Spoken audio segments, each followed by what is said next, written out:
Étudiants, mesdames, messieurs, ça me fait un grand plaisir de présider cette deuxième partie de matinée. Présider, ça fait drôle, ça passe vite, une vie. Il n'y a pas très longtemps, je lisais les ouvrages de celles et ceux qui sont dans la salle. Je les lisais comme étudiant, comme doctorant, comme jeune prof. Et je préside une séance, donc tout ça pour vous dire que je suis très impressionné de présider.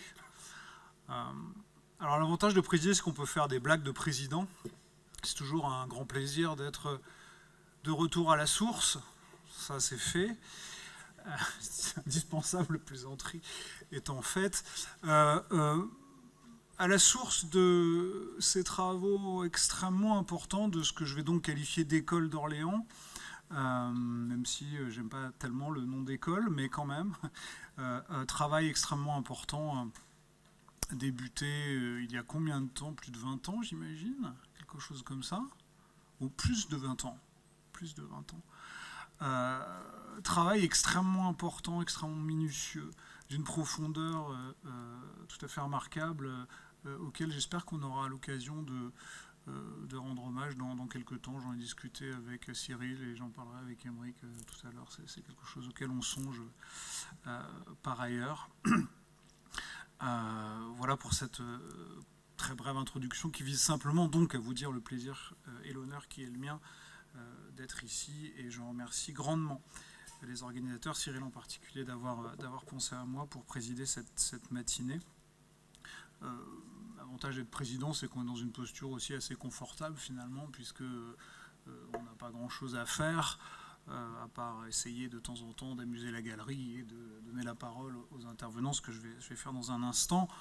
Bon, alors l'avantage des concepts, c'est qu'ils nous permettent évidemment de mieux connaître le monde.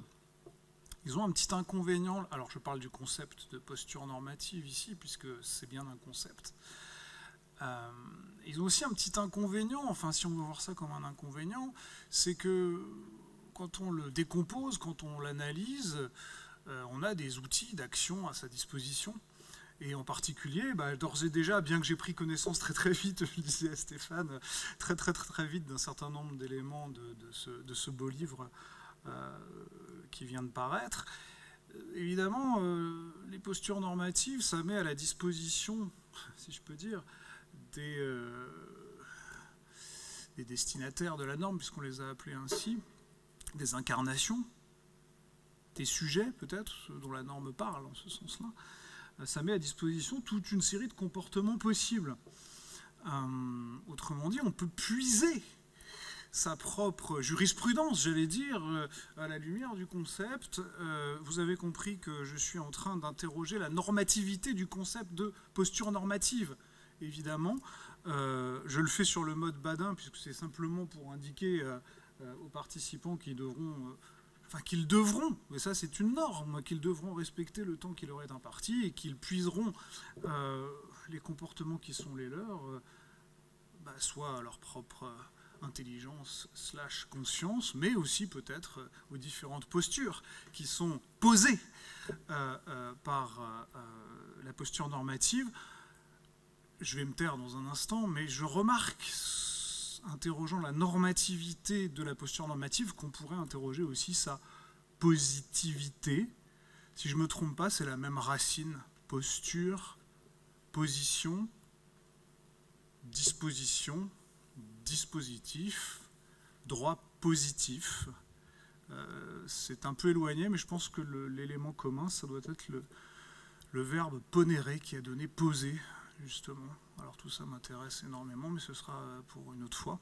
Nous allons, sans plus attendre, donner la parole à Pierre Belda, qui est maître de conférence en histoire du droit ici même, pour une restitution qui sera, si j'ai bien compris, plutôt une rétroaction, en fait, au sens de boucle de feedback, tel que l'a évoqué François Host tout à l'heure. Il a utilisé le mot rétroaction. Chers collègues, vous avez la parole. Merci. Donc tout d'abord, je vais faire remercier les organisateurs de ce colloque, bien sûr, Cyril Synthèse et Mathieu Fermont, et puis je voudrais remercier... Ah, il ne marche pas. Bon,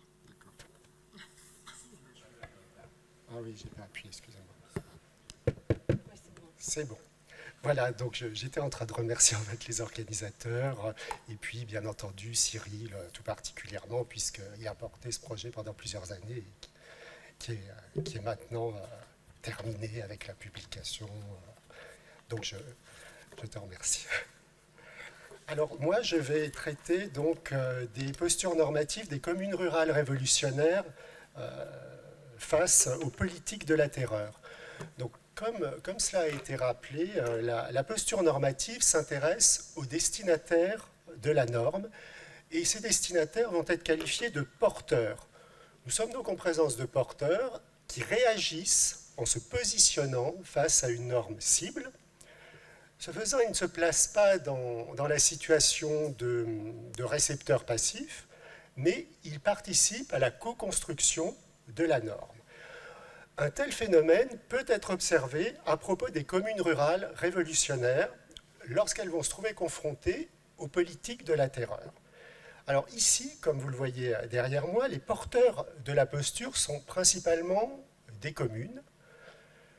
Vous avez parfois les villageois qui peuvent être porteurs, c'est plus rare, il y a plusieurs exemples, j'en donnerai un seul. Quant à ces communes rurales, j'ai utilisé un échantillon assez large. En fait, elles sont issues de nombreux départements. Vous voyez, on va rencontrer des communes du Pas-de-Calais, de l'Aisne, de l'Île-de-France, de la Vendée, de la Vienne, du Loir-et-Cher, des Vosges, et puis dans le sud aussi, on a le Vaucluse, la Drôme. Voilà, donc c'est un échantillon qui couvre différents départements. Quant aux cibles normatives maintenant, ce sont ces fameuses politiques de la terreur. Et en fait, ce sont des politiques plurielles. Donc ce sont différentes normes en définitive. Des politiques plurielles avec tout d'abord l'effort de guerre. Il ne faut pas oublier que la Révolution est en guerre à ce moment-là. Donc l'effort de guerre, cela consiste en approvisionnement, en hommes bien sûr d'abord, et puis ensuite en nourriture, en armement, en vêtements, etc.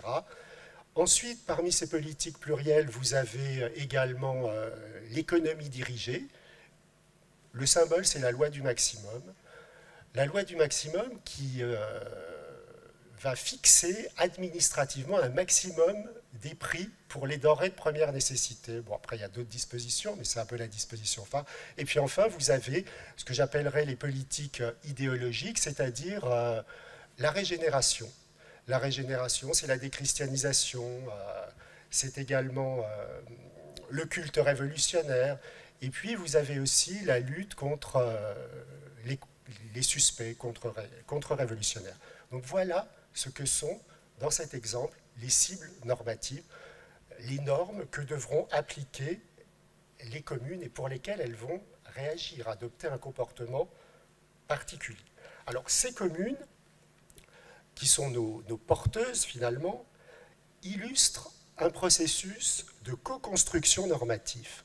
Et ce processus de co-construction est tout de même assez inattendu à l'égard de communes rurales pendant cette période de la Révolution, c'est-à-dire 1793-94, l'an 2. C'est une période de forte centralisation, on est sous le gouvernement révolutionnaire. Voilà, donc c'est assez inattendu.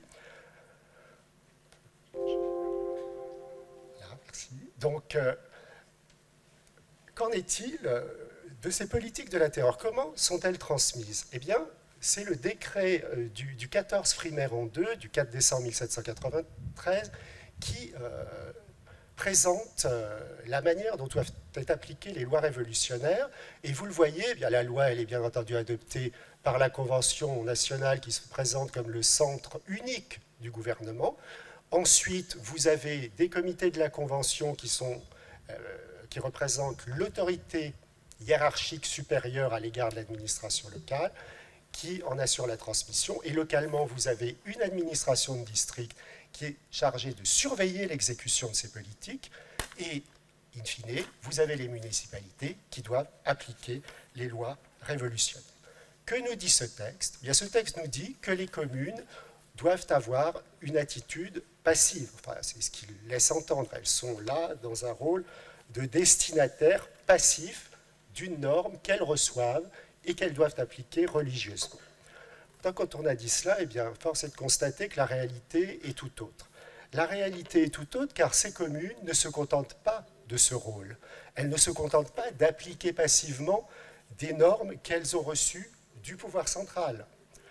Dans cette période donc, qui se veut centralisatrice, on constate que ces communes opèrent une sorte de tri dans les politiques qu'elles reçoivent.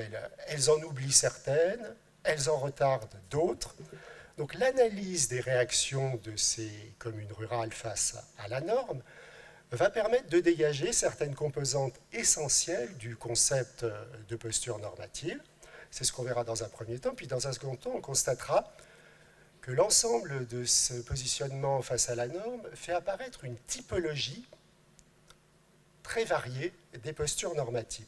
Donc nous allons commencer par s'interroger dans la première partie quelles sont les composantes essentielles du concept de posture normative d'après notre exemple. Et on constatera d'abord que les postures impliquent une attitude active face aux normes cibles. Alors, il faut relever que la mobilisation du couple respect-violation de la loi ne permet pas de rendre compte de la diversité des réactions des communes face à la norme. Donc il faut dépasser cette opposition binaire entre des communes qui respectent la loi et d'autres qui violent la loi. Et précisément, le concept de posture normative permet un tel dépassement. Il permet ce dépassement et l'exemple des communes rurales fournit un véritable réservoir de situations qui permet d'illustrer la construction d'une posture normative. Alors, vous le voyez derrière moi, j'ai repris un schéma qui est donc inspiré fortement de la conclusion de l'ouvrage, bien sûr. D'ailleurs, on va dire un mot rapidement de ce que vous trouvez en bleu clair, pardon, et c'est ce qu'a cité tout à l'heure Cédric. Alors, un exemple, vous avez parmi les communes qui adhèrent à la norme, donc c'est en bleu clair dans l'exemple, vous avez certaines communes qui vont adopter des délibérations où elles vont mettre en œuvre les politiques de la terreur, elles devancent même parfois les exigences de l'administration. Donc ça, on peut considérer que ce sont leurs moyens. La mise en œuvre de la norme s'explique par la motivation de ces communes, on l'a dit tout à l'heure, la motivation ici c'est le patriotisme. Alors, le champ lexical utilisé dans les délibérations, c'est un champ lexical de la conviction, pas de la répression. En fait, pourquoi? Eh bien, parce que la stratégie de ces communes est une stratégie fondée sur la conviction. Alors, il peut exister des récalcitrants, mais ils gardent le silence et ils n'empêchent pas les politiques de s'appliquer. Autre exemple en bleu foncé des communes de la conviction, des communes de l'acceptation, vous en avez d'autres qui déploient une stratégie qui est fondée sur le militantisme. Et donc, évidemment, les motivations ne sont pas les mêmes. Fondée sur le militantisme, ça veut dire qu'il y a une idéologie jacobine présente dans cette commune. Et les moyens ne sont pas les mêmes non plus. Les moyens ici passent par l'existence d'une société populaire. Entre parenthèses, c'est rare. C'est rarissime dans les communes rurales, mais ça existe. Donc, vous avez ces moyens, sociétés populaires, évidemment, qui tiennent des séances, qui signent des pétitions, etc., etc. Que nous disent ces deux exemples? D'une part, ils mettent en évidence l'attitude active de ces communes. On le voit, elles mettent en œuvre des moyens parce qu'elles ont des motivations, tout cela pour réaliser, pour fonder une stratégie. Donc il y a une attitude active du porteur de la norme. D'autre part, on a deux stratégies qui apparaissent, la conviction, le militantisme, pour mettre en place une posture normative. Quelle est cette posture? Ici, on peut considérer qu'il s'agit d'un renforcement normatif, mais il y a tout de même une différence de degré. Il est clair que la posture normative portée par les communes militantes est plus intense, c'est un renforcement normatif plus intense, plus fort, que celle des communes de la conviction. Donc on va passer maintenant au caractère de la posture normative, en fait ceux qui ont principalement été rencontrés dans cet exemple des communes rurales, et vous avez un caractère évolutif. Donc on va prendre d'autres communes, donc qui ont d'autres moyens, etc., une autre posture, d'autres communes, toujours de l'acceptation. Et c'est ici que l'on constate que ces communes ont parfois, doivent parfois faire évoluer leur posture normative afin d'atteindre le but qui est recherché. On va prendre ici donc l'exemple d'une posture fondée sur la passivité. Donc posture de la passivité, qu'est-ce que cela signifie? Cela signifie que la commune adopte des délibérations tardivement, elle traîne, et puis quand elle les adopte, elle traîne aussi pour les mettre en œuvre, elle a tendance à ne pas les mettre en œuvre. Bon. Donc ça, c'est une posture. Alors le problème de cette posture au cours de l'an 2, c'est qu'elle aboutit à la sanction. Donc naturellement, comme ce n'est pas le but recherché, ces communes vont faire évoluer leur posture normative. On va avoir une posture modifiée, et certaines d'entre elles adoptent la posture qu'on peut qualifier de consentement partiel. Autrement dit, les officiers municipaux vont négocier avec l'autorité supérieure et ils acceptent de fournir certaines réquisitions. Parce que bon, là, le fondement des politiques sont des réquisitions à 2 grains, etc. Bon. La commune en question accepte de fournir certaines réquisitions à la suite de négociations. Conséquence, ça va lui permettre d'en retarder d'autres. Et ça va lui permettre d'appliquer de manière extrêmement relâchée les politiques idéologiques. Donc ces communes, en utilisant cette nouvelle posture normative du consentement partiel, opèrent des choix acceptables par leurs concitoyens, choix acceptables par l'autorité supérieure. Un autre apport de cet exemple, c'est l'importance du contexte politique. En l'espèce contexte politique, parce que ce contexte conditionne la possibilité pour le porteur d'influer sur les normes cibles. Alors j'ai fait référence à la nécessité d'un choix acceptable pour les deux parties. Parce qu'en l'espèce, l'autorité supérieure, elle ne fait pas peser la même pression sur l'ensemble des politiques. Sur l'effort de guerre, sur l'économie dirigée, la pression est très forte. Le plus fort, c'est sur l'effort de guerre. Ensuite, vous avez une pression qui est moindre à propos des politiques idéologiques. Voilà, donc qu'est-ce que cela nous montre? Cela nous montre qu'une même posture n'aura pas les mêmes effets sur les normes en fonction du contexte. Alors dans notre exemple, c'est un contexte politique, mais dans l'ouvrage, on voit avec d'autres contributions que ça peut être un contexte psychologique, un contexte social. Donc ça, c'est ce caractère évolutif. Vous avez le caractère intentionnel qui apparaît également dans notre exemple. Les postures sont intentionnelles puisque c'est le fruit du déploiement d'une stratégie. Alors là encore, c'est l'exemple des communes rurales. D'autres contributions peuvent parler de postures réflexes, etc. Ici, on a une stratégie, on a des actes positifs, intentionnels, et on peut ajouter que les postures ici sont extériorisées. Alors si on prend l'exemple de communes du refus, elles utilisent une stratégie qui est une stratégie du mensonge, qui présente une posture fondée sur le double discours, c'est ce que vous avez en vert. C'est-à-dire que les lettres, les comptes rendus qui sont envoyés à l'autorité supérieure soutiennent un discours patriotique. Dans les relations avec leurs concitoyens, ce n'est pas du tout ce type de discours qui est porté. Donc la posture extériorisée diffère de la posture réelle. Là encore, il faut faire évoluer la posture parce que sinon, c'est la sanction. La posture modifiée, c'est le simulacre d'adhésion. C'est-à-dire que ces communes vont mettre en œuvre mettre en œuvre les politiques de la terreur, mais en les détournant, en les violant discrètement. Voilà, donc c'est l'exemple. Alors, il y en a de nombreux. Pour en citer un, par exemple, c'est la commune qui mobilise ses compétences de recherche des suspects. Or, ce n'est pas du tout pour arrêter des contre-révolutionnaires, c'est pour innocenter ses concitoyens. On a aussi des épurations fictives, puisqu'il y a une élection, et là, il faut épurer les mauvais citoyens, épuration fictive. Voilà, ça fait partie de ces contournements, de ces simulacres d'adhésion. Alors, dans la seconde partie, nous allons nous intéresser à la typologie des postures normatives, en mettant en évidence...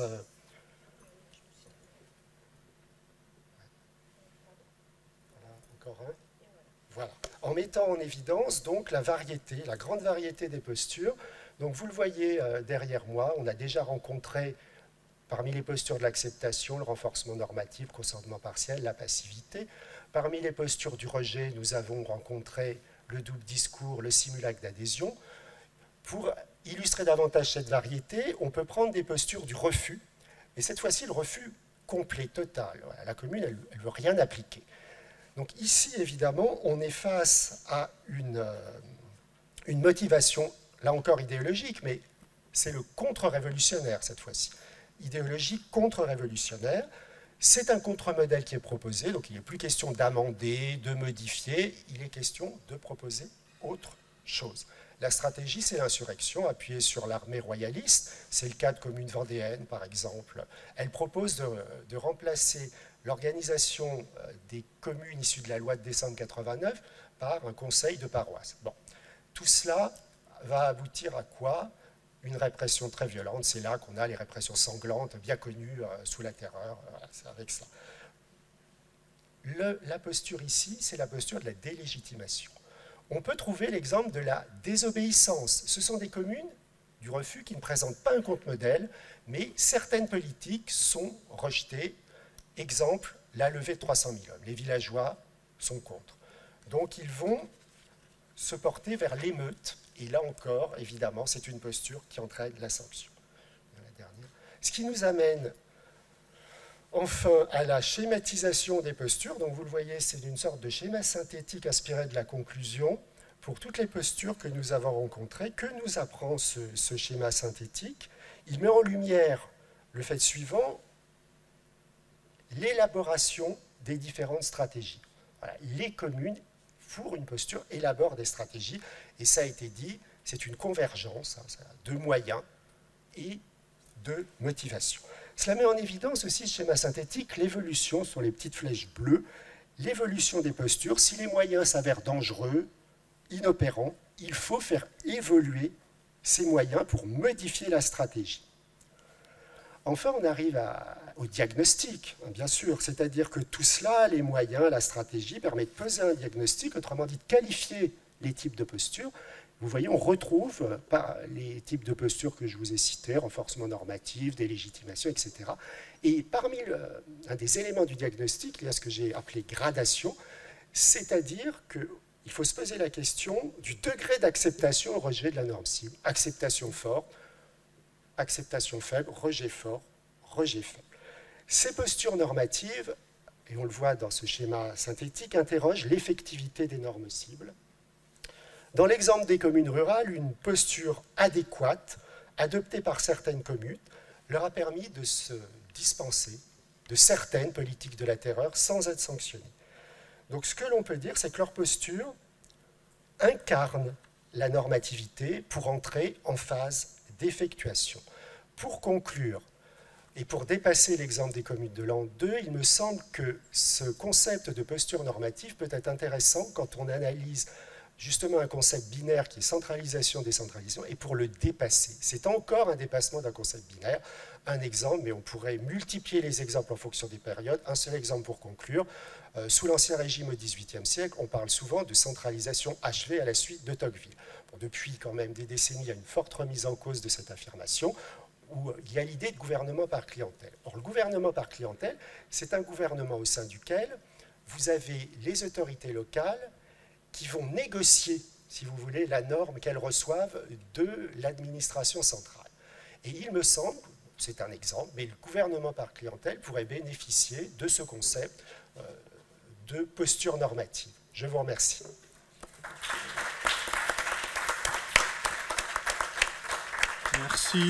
Merci, chers collègues, pour cette riche intervention qui nous donnera, j'en suis sûr, l'occasion de discuter. Je passe immédiatement la parole à M. Monsef Eliossi, qui est doctorant en droit public ici même, je pense. Vous avez la parole. Merci. Je commencerai évidemment par remercier très chaleureusement et très sincèrement Cyril Synthèse, qui m'a fait le plaisir d'accepter ma contribution, mais plus généralement de me faire confiance et de diriger une codirection, mais d'être toujours dans le soutien et pour toutes ces remarques pertinentes, et de manière générale remercier les organisateurs, donc Cyril Synthèse, encore une fois, ainsi que M. Robineau, et de manière générale tout le CRJP qui, de manière, encore une fois générale, est toujours bienveillant et permet à des doctorants d'intervenir dans des événements si prestigieux. Merci encore. Je dois dire que pour cette intervention et pour mon intervention, j'ai choisi la facilité. Je dois le confesser. Effectivement, en parlant de religion et de droit international en particulier, j'ai adopté un terrain de recherche qui me paraît particulièrement idoine et pour lequel la notion de posture normative s'applique très facilement. Alors en plus, le sous-titre, l'incarnation, forcément, me fait dire que je reste dans le ton. L'incarnation et une intervention dans le Saint-Siège, on reste dans le même champ. Je commence, je prends un peu de liberté avec mon intervention, un peu, pas trop. Je commence en vous racontant une histoire que nous avait racontée feu monsieur le professeur Charles Leben, qui montrera à quel point le champ religieux est un terrain fécond pour la posture normative. C'est une histoire extraite du Talmud, le traité Baba Metzia, si vous voulez les références. Il s'agit d'une controverse juridique qui a lieu au sein d'une assemblée de rabbins. Controverse juridique qui oppose un grand rabbin, le rabbin Eliezer, aux autres rabbins. Et dans cette controverse, Eliezer essaye de convaincre ses collègues qu'ils ont tort quant à l'interprétation d'une norme et qu'il détient la bonne interprétation de la norme, la bonne façon de comprendre et d'appliquer une norme issue de la Torah. À bout d'arguments, alors que tous ces arguments sont rejetés, il décide de recourir à des moyens surnaturels. Et c'est ainsi qu'il déclare à ses collègues « Si j'ai raison, que le caroubier qui est ici m'en donne la preuve. » Le caroubier est un arbre commun au Moyen-Orient. Et voilà que le caroubier, selon le Talmud, se déplace de plusieurs mètres, voire kilomètres, apportant ainsi la confirmation de son interprétation. Mais, non décontenancé, l'Assemblée déclare, unanime, on ne peut établir une règle normative à partir d'un caroubier. Ça reste un arbre, ça n'a aucune valeur juridique. Alors, le rabbin continue et cette fois déclare, si j'ai raison, que le cours d'eau m'en donne la preuve. Le cours d'eau immédiatement se déplace, apportant apparemment la preuve de son argumentation. Les rabbins déclarent unanime, un cours d'eau n'a aucune valeur juridique. Alors, fatigué, là, le rabbin Eliezer demande à la maison de s'écrouler si il a tort. Et c'est ainsi que la maison manque de s'écrouler de peu avant que les rabbins grondent les murs de la maison en disant « Mais que faites-vous à vous mêler d'une controverse juridique entre sages rabbins? Vous n'avez rien à y faire. » Et les murs de la maison s'immobilisent. Finalement, le rabbin Eliezer demande qu'une voix divine apparaisse pour lui donner raison. Et c'est ainsi qu'une voix divine apparaît. Le ciel répond, le rabbin Eliezer a raison, son avis fait toujours autorité. Et là, un rabbin en particulier se lève dans cette assemblée et déclare, en citant la Torah n'est pas au ciel. Voilà.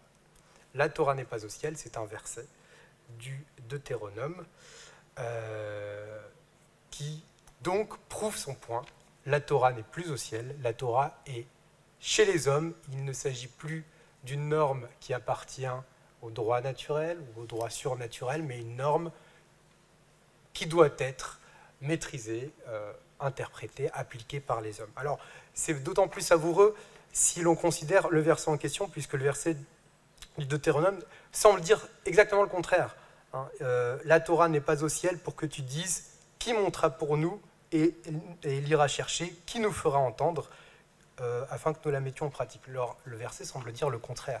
Et donc en interprétant un bout de la Torah, le rabbin semble avoir donné raison à son argumentation juridique.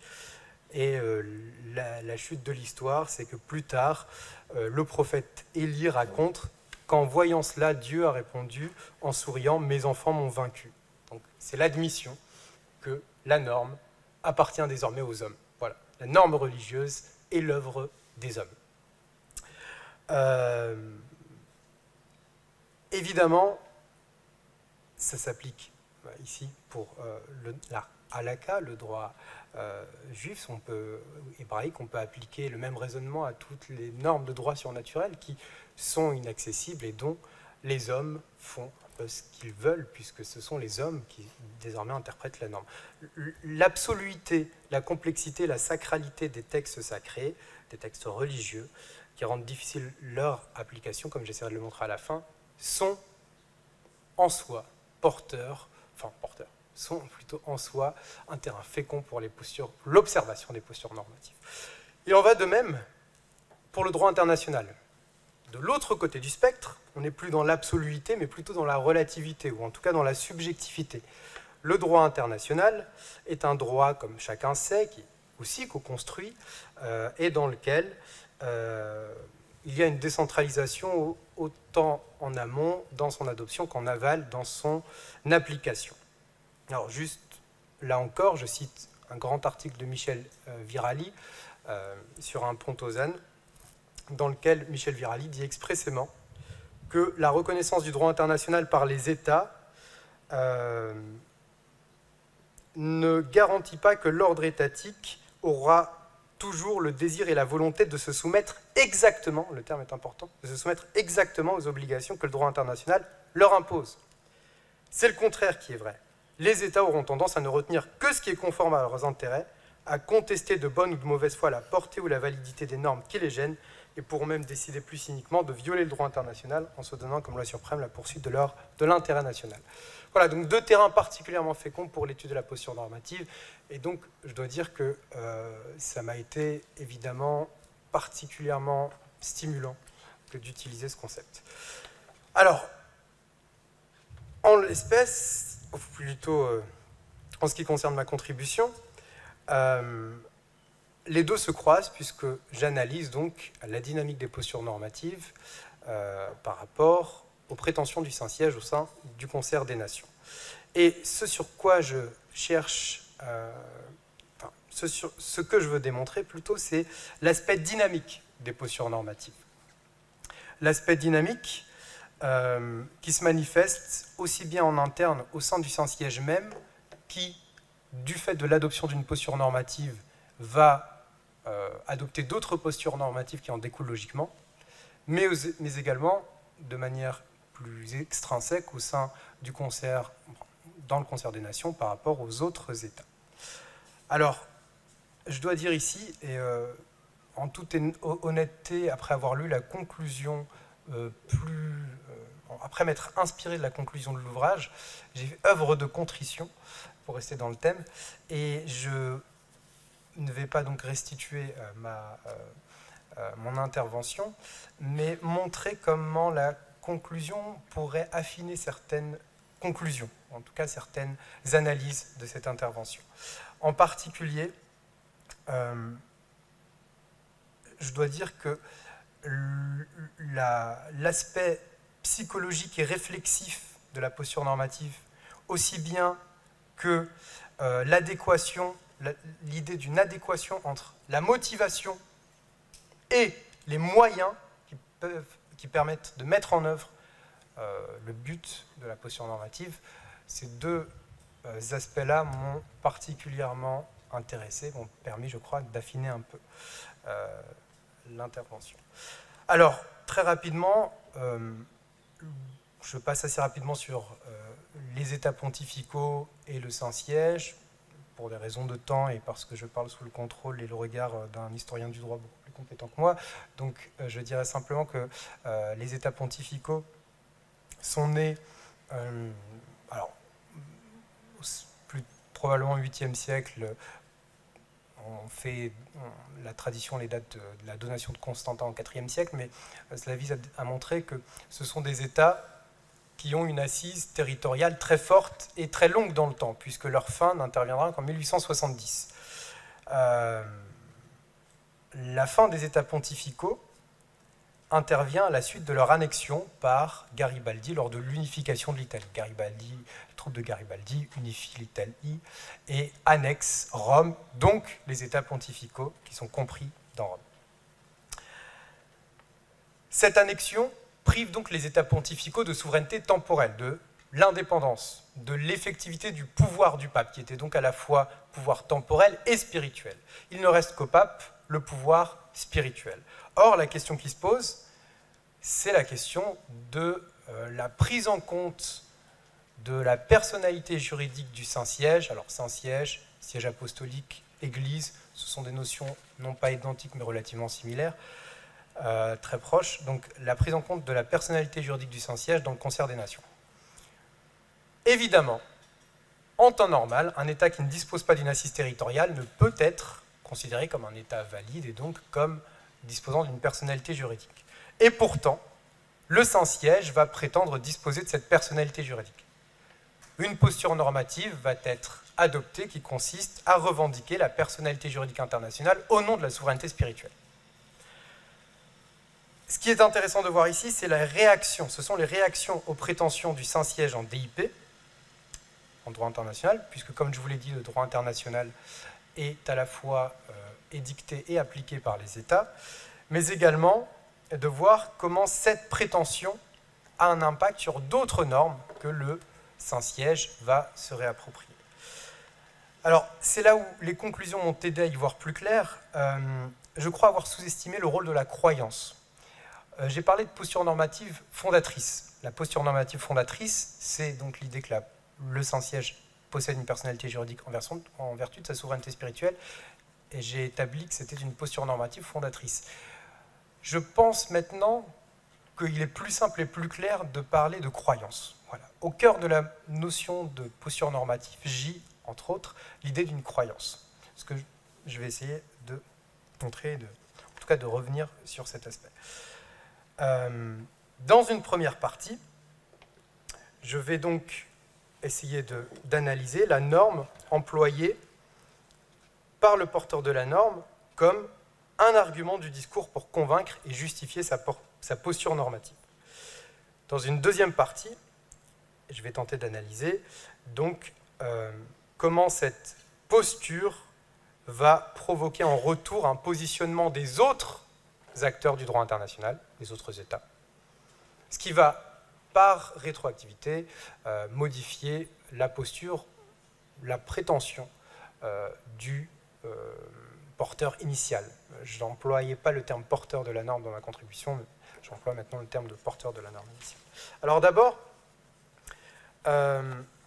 la stratégie de la posture normative qui repose donc sur la prétention de la personnalité juridique. La norme juridique fondamentale à analyser ici est l'accord du Latran. Il faudrait parler des accords du Latran, il y en a 3, mais c'est en particulier l'accord politique entre l'Italie et le Saint-Siège qu'il faut analyser. Cet accord est conclu, je le répète, entre le Saint-Siège et l'Italie en 1929, à un moment où le Saint-Siège ne dispose toujours pas de territoire matériel. Et pourtant, le Saint-Siège conclut un traité avec l'Italie, un traité international. Ce qui intéresse ici le droit international n'est même pas tant le contenu du traité que son existence. Il signifie que le Saint-Siège est doté de la personnalité juridique internationale en vertu de sa souveraineté spirituelle. Alors, je passe sur le contenu du traité qui raffermit cette prétention en conférant au Saint-Siège l'État de la Cité du Vatican, qui est le plus petit État au monde et qui a 500 âmes pour habitants, ou pour citoyens plutôt. Le contenu du traité raffermit la position du Saint-Siège et j'y ai vu, comme je vous le disais, une posture normative fondatrice. J'y ai vu une volonté du Saint-Siège d'imposer sa norme aux autres États. En réalité, je crois qu'il faut plutôt parler de croyance plus que de normes fondatrices, comme je vous le disais, parce que, alors même qu'il existe une volonté, cette volonté est guidée, je crois, par la croyance sincère de la spécificité du Saint-Siège. C'est donc une croyance qui manifeste la posture normative. Par ailleurs, cette posture normative va faire dériver d'autres postures. Cette posture fondatrice va faire dériver d'autres postures. Alors, l'idée, c'est que parce que le Saint-Siège considère qu'il a une souveraineté juridique en vertu de sa souveraineté spirituelle, il faut considérer que cela affecte toutes les autres normes du droit international, notamment la reconnaissance des États, le droit des États, etc. Eh bien, ici, ce qui m'intéresse, c'est la dimension psychologique réflexive. En fait, il me semble que, contrairement à ou en tout cas ce que je n'ai pas assez souligné dans mon intervention, c'est que cette affirmation très forte et peut-être même une certaine agressivité renvoie en fait à une insécurité quant à la situation propre du Saint-Siège et à son devenir sur l'ordre international. Et là, la notion de croyance, l'insécurité quant à l'identité influe sur la posture normative. Et ça, c'est, je crois, un élément fondamental. Très rapidement, sur la deuxième partie, par rapport aux autres États, on observe une situation de pacification sur le long terme. Alors, deux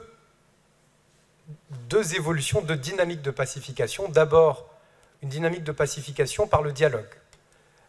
Les postures dérivées, secondaires, vont petit à petit s'ajuster avec les États sans que la posture normative fondatrice ne change, sans que la croyance fondamentale ne change. C'est le cas avec la France, où on est passé très rapidement, je ne vais pas retracer l'histoire, on est passé d'une hostilité réciproque à un accord, un modus vivendi assez stable. C'est le cas avec l'ONU, où là, assez curieusement, il n'y a pas eu d'accord sur le fond, mais il y a eu, au contraire, une discordance fondamentale. Le Saint-Siège considère que sa place à l'ONU vient de son statut spirituel, de sa nature spirituelle. L'ONU considère que la place du Saint-Siège vient de sa nature étatique. Et pourtant, malgré cette discordance assumée par les deux acteurs, il y a là aussi un modus vivendi, une participation, une collaboration. Et là, j'ai l'impression que là encore, la croyance a influé dans le sens où il y a une pacification interne. La dimension psychologique et réflexive fait que la situation propre du Saint-Siège s'est rassérénée, ce qui a permis une meilleure propagation de sa posture normative. Il faudra ajouter la dimension stratégique sur laquelle je n'ai pas assez insisté. Je n'ai pas analysé les moyens dont disposait le Saint-Siège. Et manifestement, il y a une évolution dans les moyens dont disposait le Saint-Siège, ce qui est fondamental pour comprendre cette évolution. Voilà. Alors je terminerai juste avec deux remarques. Je crois que j'ai un peu déjà dépassé. Je terminerai juste avec deux remarques. C'est une ouverture sur le droit international et le droit religieux. Sur le droit international, la dynamique des postures normatives ou l'évolution des postures normatives est particulièrement, je crois, utile dans le domaine des coutumes internationales et dans le domaine de la réserve. Alors, je passe très rapidement dessus, sur cet aspect. Dans le domaine de la coutume, les États, en droit international, créent de manière coutumière du droit, ce qui est quand même assez exceptionnel dans les ordres juridiques modernes. Évidemment, les postures normatives peuvent renseigner quant à cette création coutumière. Renseigner ne serait-ce que par l'extension de la palette. Les juges ont tendance à considérer que les États appliquent ou n'appliquent pas une coutume.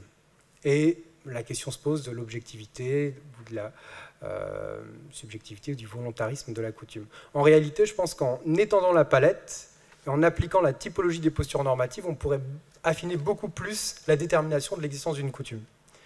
Par ailleurs, pour les réserves, un problème bien connu en droit international est l'incapacité à distinguer la validité de la réserve de son application, de son opposabilité. En théorie, une réserve produit des effets si elle est valide objectivement et acceptée subjectivement. Dans les faits, la subjectivité l'emporte. La réserve produit des effets si elle est acceptée. Bien là, pareil, la distinction tombe si l'on considère les postures normatives et pas seulement la distinction binaire entre validité objective et opposabilité subjective. C'est bien la posture normative de l'État qui fonde l'effet juridique de la réserve. Deuxième chose, en droit religieux, deux intérêts. Premièrement, le professeur François Host a parlé tout à l'heure du droit pénal et a demandé si on est certain que toutes les normes sont faites pour être appliquées. Et en droit religieux, je crois que c'est particulièrement vrai. On a tendance à appliquer les critères du positivisme juridique moderne pour penser que toutes les normes ont tendance à s'appliquer. Or, il y a des normes qui sont dans les droits sémitiques particuliers, musulmans hébraïques, particulièrement lourdes, violentes, et dont la procédure d'application est particulièrement difficile à remplir. Il s'agit de condamnation pour la peine de mort, en cas d'adultère notamment, et vous avez par exemple en droit musulman une possibilité, c'est de considérer qu'une femme peut être enceinte jusqu'à 5 ans après avoir eu une relation avec un homme. Voilà, c'est la théorie de l'enfant endormi. Donc, ça permet d'éviter l'adultère, c'est très pratique de caractériser l'adultère. Il y a des procédures très difficiles en termes de témoignage. Je renvoie à Linan de Belfond, un grand orientaliste qui a d'ailleurs vécu à Orléans, qui analyse très bien tout ça. La deuxième remarque concernant l'utilité pour le droit religieux, c'est l'aspect réflexif, l'aspect d'identité. Si l'on considère que le droit religieux, c'est d'abord un droit du dogme qui vient d'une foi, alors on ne peut pas séparer l'orthopraxie de l'orthodoxie. Et je crois que c'est pareil pour la posture normative. L'orthopraxie vient de la conscience fondamentale dans sa propre orthodoxie. Orthodoxie a des valeurs, etc. Et donc, il faudrait parler ici de... non pas de je reformule, pardon. Il faudrait voir ici que la conformation à une norme est aussi confirmation de sa valeur, mais de sa valeur pas seulement juridique, ou en tout cas juridique au sens large, en tant qu'elle englobe toute une dimension morale, toute une représentation du monde. Voilà. Ma conclusion, il est impossible de fonder un droit qui descende du ciel sans estimer qu'il prenne corps, alors soit dans la terre, mais plus généralement qu'il s'incarne. À côté du droit qui vient d'en haut, il y a un droit sur terre. On a parlé du nomos de la terre, peut-être faudrait-il aussi parler d'un nomos de la chair, de l'incarnation. On ne peut pas séparer l'émetteur du destinataire. La normativité, pour reprendre, pour filer la métaphore théologique, la normativité implique les deux natures qui coexistent sans absorption ni confusion. Un émetteur et en même temps un destinataire, les deux se confondent. Plutôt, les deux sont unis. Voilà, c'était le sens de ma contribution qui visait à voir vraiment la dynamique, et maintenant je parlerai plutôt de la vie tout simplement, de la norme et du droit, plutôt que de parler de dynamique et d'évolution, et c'est l'apport principal je crois de la conclusion. Je pense avoir réalisé que ce dont il s'agit ici, c'est bien tout simplement de vie d'une société, de vie juridique. Le droit n'est pas un mécanisme abstrait, artificiel, tout matériel, mais il est vivant. Voilà. Il est réapproprié par les acteurs, il est vivant. Il ne sert pas à servir pour asservir, mais il doit permettre la vie d'une société. C'est ce que je crois montre le concept de posture normative. Je vous remercie et je m'excuse pour avoir dépassé une posture normative de rebelle. Donc. Merci à vous. Je m'empresse de passer la parole à Karine Laurent-Bouteau, qui est maîtresse de conférence en droit privé, ici même à Orléans, pour une contribution qui porte, je crois, si j'ai bien compris... Sur le droit public. Sur le droit public, parfait. On est en pleine transdisciplinarité, ça me convient tout à fait. Oui. Et qui porte le nom, je pense, d'une posture. Oui. Chien de faïence, oui. C'est bien ça. Je vais vous présenter la posture normative, merci Monsieur le Président, pardon. Je vais vous présenter la posture normative des chiens de faïence à travers le face-à-face qui a opposé les organisations internationales européennes et la Pologne. Bon, avant tout, je pense, comme chacun, je voudrais remercier infiniment Cyril Synthèse pour m'avoir accordé sa confiance, particulièrement dans un domaine qui n'est absolument pas le mien, la géopolitique. Alors, je voudrais quand même préciser qu'il n'est pas à l'origine du traquenard, ce qui me permet ici de faire un bref clin d'œil à un autre collègue de notre école de droit orléanaise qui est là sur le départ et qui est le professeur Opé, et qui a été le premier à m'embarquer sur ces questions de géopolitique dans un ouvrage sur le populisme En Europe centrale, il y a des moments où les privatistes feraient mieux de se taire, ou de répondre non, tout simplement. Et en tous les cas, ça m'avait permis de travailler alors déjà sur les postures normatives. Et j'avais emprunté, à l'occasion de ce premier ouvrage, sa définition à Cyril Synthèse, dont je me permets ici, à l'époque, de rappeler la substance. Il n'y a pas d'un côté la norme et de l'autre un récepteur passif et neutre. Nous co-construisons en adoptant des postures normatives. Mais à l'occasion de ce premier travail, Cyril, nous n'en étions pas encore à un concept d'incarnation de la normativité. Aujourd'hui, à l'occasion de ce colloque de restitution, j'aimerais vous livrer ce qui a été le plus difficile dans le travail de recherche que j'ai eu à mener. Ce qui a été le plus difficile pour moi, ça n'a pas été d'identifier les postures. Ça a été de vérifier en quoi elles pouvaient être normatives. Mais avançons. Alors, les personnages de mon histoire sont des acteurs institutionnels. D'un côté, des institutions européennes, qu'il s'agisse de l'Union européenne ou du Conseil de l'Europe. De l'autre, un grand État européen atlantiste, pour différentes raisons, la Pologne. Alors, pour mémoire, très rapidement, la Pologne a adhéré au Conseil de l'Europe en 1991. Cette adhésion, elle implique le respect de la Convention de sauvegarde des droits de l'homme et des libertés fondamentales, qui, comme chacun le sait, est placée sous l'autorité de la Cour européenne de Strasbourg. Puis la Pologne a souhaité intégrer l'Union européenne. Elle y fut autorisée en 2004. Mais avec l'arrivée en 2015 du PiS, au pouvoir, l'État est devenu hostile à l'égard du projet européen tel que nous le connaissons, de manière mécanique, de manière systémique presque, ce que l'on peut constater à travers des réformes de la justice, des réformes constitutionnelles, des atteintes aux droits de ceux que l'on nomme pudiquement des minorités, comme les femmes, avec l'avortement, ou alors les personnes LGBTI avec la création des LGBT Free Zones, ou dites également zones sans idéologie LGBT, que dire encore des atteintes aux ONG ou des atteintes aux organes de presse, autant dire une atteinte globale à l'état de droit en Pologne. Ce déni des projets européens s'est maintenu jusqu'au début de la guerre en Ukraine, où plus nettement jusqu'à l'arrivée au pouvoir de Donald Tusk en 2023, qui est désormais Premier ministre, et dont le parti, le KO en français, qui est un parti libéral pro-européen, vient d'obtenir 37% des voix aux élections européennes. Il n'empêche qu'entre-temps, un détricotage des droits constitutionnels, judiciaires, humains a été mis en œuvre durant 8 longues années, sachant que le pire n'est pas derrière nous, parce que malgré les bons résultats aux européennes, il y a eu en 2024 des élections locales qui ont été en demi-teinte et qui ont révélé les faiblesses du chaos, donc le PiS peut se relever.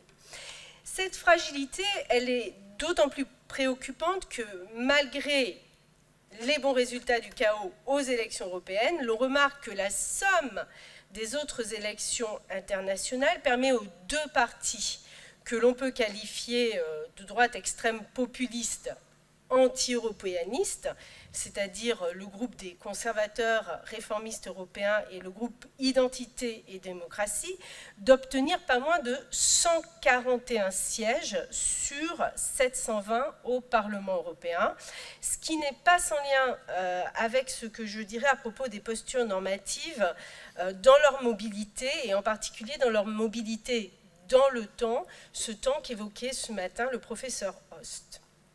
Alors, ces préliminaires contextuels ne disent pas grand-chose des postures normatives. Pardonnez-moi. J'aimerais maintenant revenir sur l'essentiel, sur cet essentiel, en présentant dans une première partie de mon développement comment l'observation des rapports entre ce grand pays et les institutions européennes m'a permis de cerner les postures normatives, et évoquer dans une seconde partie ce que je n'ai pas vu et que j'ai découvert dans la synthèse de Cyril. Alors, la posture normative des chiens de faïence à l'issue de la recherche, ce sera ma première partie. Je l'affirmais, la difficulté de la recherche ne s'est pas concentrée sur la posture, elle s'est concentrée sur son caractère normatif. Ce n'était pas bien difficile de noter que la Pologne violait les règles européennes et qu'à chaque agression, finalement, les institutions européennes se repositionnaient dans une posture de sanction en usant de toutes les armes juridiques à sa disposition. Donc, action de violation, réaction de sanction. D'où le qualificatif chien de faïence. C'est une symétrie d'opposition, c'est un immobilisme intellectuel et juridique des acteurs rivaux qui n'évoluent pas dans leur positionnement.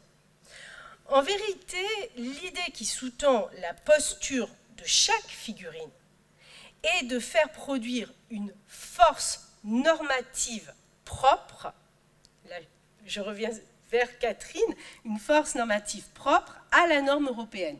Alors, très schématiquement, pour les institutions européennes, il faut respecter la force contraignante du droit de l'Union et des traités, c'est-à-dire la primauté et le respect de l'effectivité du droit de l'Union.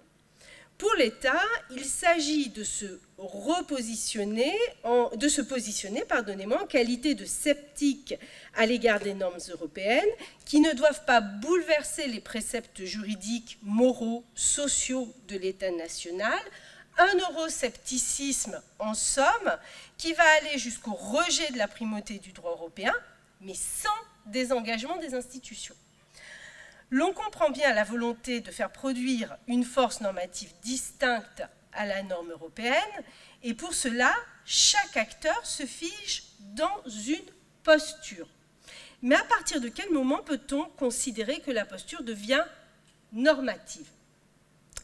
En préalable à la réponse que je viens de poser, je crois qu'une posture qui devient normative est tout sauf naïve. Elle ne devient pas inconsciemment normative, du moins pas pour des institutions. Elle est le fruit d'une stratégie qui est définie et qui poursuit un objectif. Elle tend vers un but particulier qui la oppose des acteurs. En l'espèce, c'est le projet européen qui est l'objet de la stratégie, ou plutôt des stratégies. Pas plus la Pologne que d'autres États hostiles au projet ne souhaitent quitter les organisations internationales européennes. On le voit d'ailleurs assez clairement aujourd'hui à travers ce qui se passe en Italie et le positionnement de l'Italie en Europe. Ils espèrent en revanche, ces États, imposer leur perception de ce que devrait être l'Union européenne, de ce que devrait être l'Europe des droits de l'homme, c'est-à-dire, et je suis encore là très schématique, des organisations plus soucieuses des nationalismes que vectrices d'un projet commun sur les valeurs de l'État et l'État de droit tel que nous le connaissons. C'est un euroscepticisme à l'égard du projet. Puis, la posture devient normative lorsqu'elle présente certains marqueurs. Selon moi, il s'agit de la systématicité de la posture, de sa répétition. Dans la contribution, le caractère normatif de la posture est révélé par son maintien. Aujourd'hui, je dirais presque qu'il existe une verticalité, une rigidité. Pour prendre une expression populaire, le porteur de la posture est droit dans ses bottes. Il est invariable. Pour la Pologne, il s'agit d'attaquer la norme européenne. Pour les institutions européennes, il s'agit de répondre afin de la protéger par la sanction. L'État européen, lui, accueille la sanction, propose une réforme toujours violatrice des droits européens, et en réponse, les organisations internationales, elles aussi droites dans leurs bottes, resserrent l'étau en passant par des réactions d'abord de soft law vers des réactions de hard law.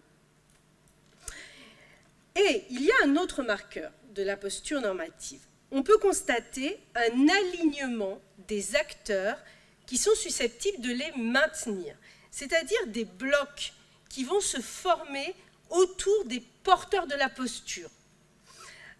Du côté de l'État, on peut remarquer, du côté de la Pologne, on peut remarquer que certains pays soutiennent la Pologne autour du même objectif, l'affaiblissement de la force normative du droit européen. Et c'est assez intéressant d'ailleurs de constater que deux pays comme la Hongrie et la Pologne, qui ne s'entendent pas nécessairement sur la politique étrangère, en particulier sur la question russe, se retrouvent autour de ces mêmes causes. Du côté des institutions européennes, on constate de la même manière des blocs. Un bloc qui peut être constitué par les États, mais qui peut être aussi constitué par des organisations internationales. Il y a une mêlée qui pousse pour soutenir la posture désormais normative. Pour en arriver à une mobilisation de l'article 7 du traité de l'Union européenne, il faut des États membres qui suivent. Si on se tourne vers l'Europe des droits de l'homme, vers la Cour européenne des droits de l'homme, et pour revenir à une discussion que nous avions hier soir, dans l'arrêt de grande chambre Gressbach contre Pologne du 15 mars 2002, qui est une énième affaire sur la révocation d'un juge du Conseil supérieur de la magistrature polonais, on peut constater le nombre des tiers intervenants, des amicus curiae précisément, qui viennent soutenir la juridiction dans sa posture normative,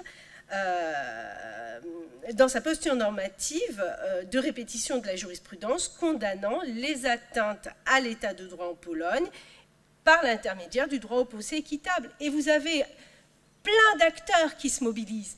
Vous avez des gouvernements, les gouvernements danois et néerlandais, vous avez le commissaire des droits de l'homme de la République de Pologne, vous avez la Fondation des juges, vous avez le rapporteur spécial des Nations Unies, puis vous avez des ONG, Amnesty International, la Fondation Helsinki, l'Association des juges polonais, etc., etc., etc. Donc, des États, des acteurs d'organisations internationales, des ONG qui font bloc derrière le porteur de la posture. Tous ces éléments me permettent, seul à l'étude à ce moment-là, d'identifier une posture des chaînes de faïence qui est normative en raison de sa systématicité, de l'alignement des acteurs susceptibles de la maintenir. Pour ceux qui apprécient le rugby, c'est un môle. Il s'agit de transformer, d'atteindre un objectif. Il y a une stratégie de jeu derrière cette posture. Il faut obtenir pour cela l'adhésion de plusieurs. Mais il faut prolonger cette vision personnelle avec celle apportée par la conclusion de Cyril, et ce sera ma deuxième partie. Cyril, dans sa conclusion, évoque les porteurs et leur rôle normatif. Les porteurs se positionnent et agissent. Ce qui est intéressant de constater lorsqu'on étudie le droit européen ou supranational, c'est que dans l'exemple que je vous donne, les porteurs sont tout à la fois négociateurs, émetteurs, contrôleurs, sanctionnateurs, applicateurs. Et dans chacun de ces rôles, ils peuvent peser, plus ou moins selon leur statut et la convergence idéologique des partis. Mais ils peuvent infléchir, ils peuvent même se désengager. Donc, la posture dépend éminemment du porteur qui peut lui-même changer. Et en ce qui concerne les institutions, le changement passe par la voie de l'élection.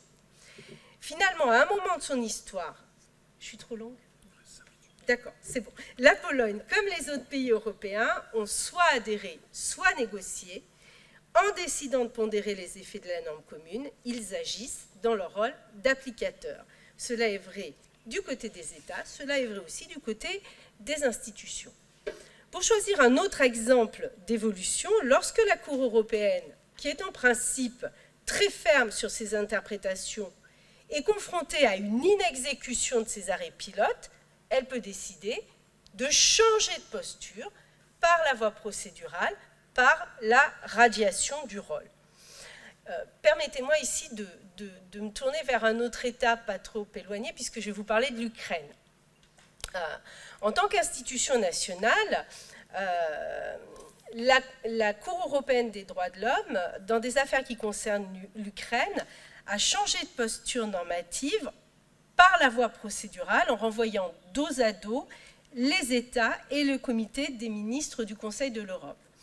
Dans son arrêt Burmisch contre Ukraine en 2017, elle constate que toutes les informations permettant de respecter le droit européen qu'elle a posé dans son arrêt pilote Yuri Nikolaevitch Ivanov contre Ukraine, qui démontrait une violation systémique du droit au procès équitable, n'a servi à rien.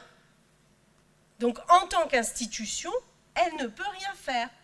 Donc, elle infléchit sa stratégie normative, elle la modifie pour aller vers, finalement, une autre posture qui est celle du désengagement procédural, censé créer un électrochoc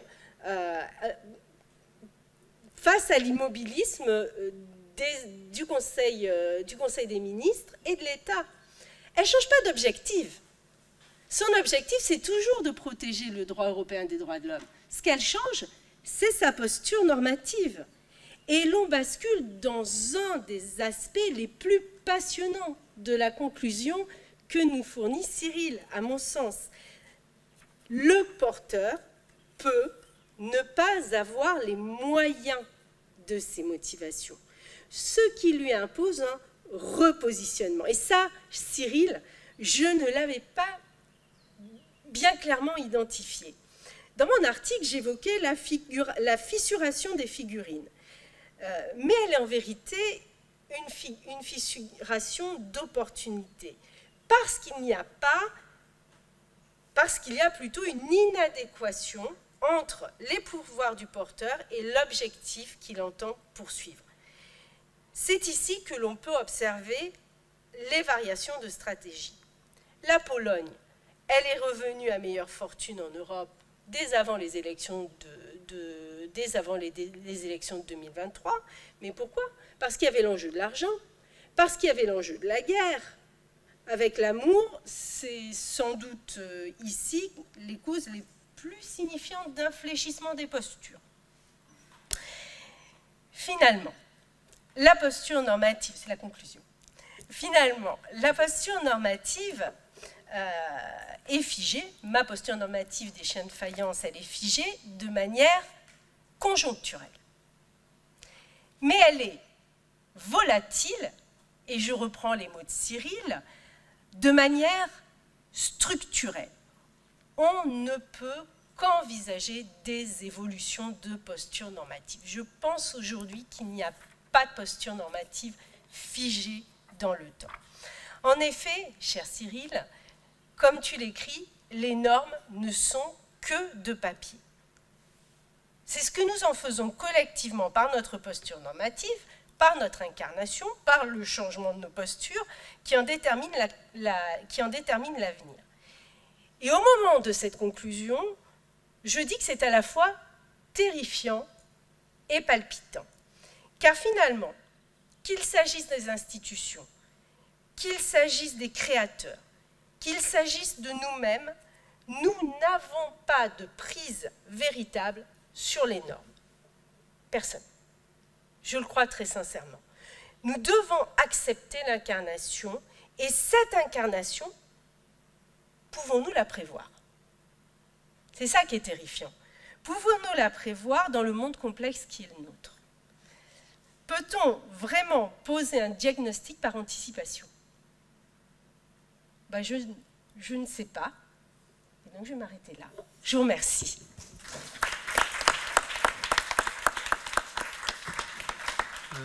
Merci beaucoup, chers collègues, pour cette intervention absolument passionnante. Et je vous annonce d'ailleurs que vous êtes en avance sur votre temps. Bravo. C'est bien la première fois que ça m'arrive. Cela dit, par tradition, je me tourne vers les organisateurs en leur demandant on fait quoi? Il reste 1 minute pour les discussions. Alors on rajoute combien de temps? C'est moi qui décide? Oui, oui. 15 minutes? Bon. Donc évidemment, la parole va aller à la salle. Peut-être au préalable, je demande aux intervenants s'ils souhaitent eux-mêmes se poser des questions ou réagir par rapport à ce qui a été dit, puisqu'on est dans un processus général de rétroaction dont on a vu tous les fruits avec votre intervention en particulier.